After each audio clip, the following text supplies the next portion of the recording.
ନିମନ୍ତେ ଡକାଇଲେ ମୋତେ? ବର୍ତ୍ତମାନ ମୋର ବୃଦ୍ଧା ଅବସ୍ଥା ଏ ରାଜ କାର୍ଯ୍ୟ କରିବାକୁ ନ ବଳେ ଉଚିତ।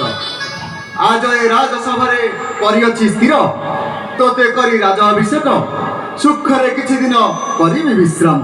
ପିତା ସାମାନ୍ୟ ଭିକକି ଧରିପାରେ ଶିରେ ଗିରିବର କ୍ଷମା କର ତାକ ନୁହେଁ ମୁଁ ଅଯୋଧ୍ୟାର ରାଜପଦେ ଯୋଗ୍ୟ।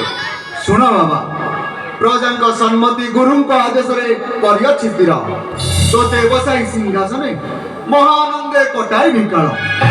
ଏ ଅଯୋଧ୍ୟାର ସିଂହାସନେ ଦେଖି ରାମ ସୀତା ସୁଖୀ ହେବେ ସର୍ବଜନେ। ପିତା ଥାଇ ପୁତ୍ର ଯେବେ ବସେ ସିଂହାସନେ କି କହିବେ ଜଗତ ଜନତା ବିଦ୍ରୂପ କରିବେ ଶତ୍ରୁକୁଳ। ଏ ଜଟିଳ ରାଜନୀତିର ଅଧିକାରୀ ହେବାକୁ ମୁଁ ସମ୍ପୂର୍ଣ୍ଣ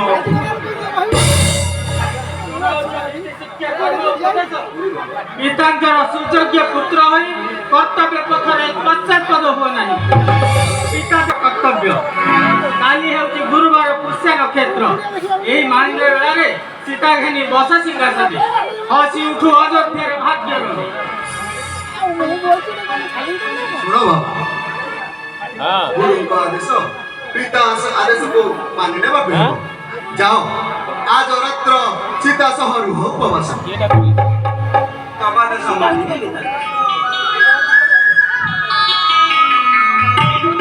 ଚାଲ ସର୍ବେ ରାଜ୍ୟ କର ମଙ୍ଗଳ ଉତ୍ସବ।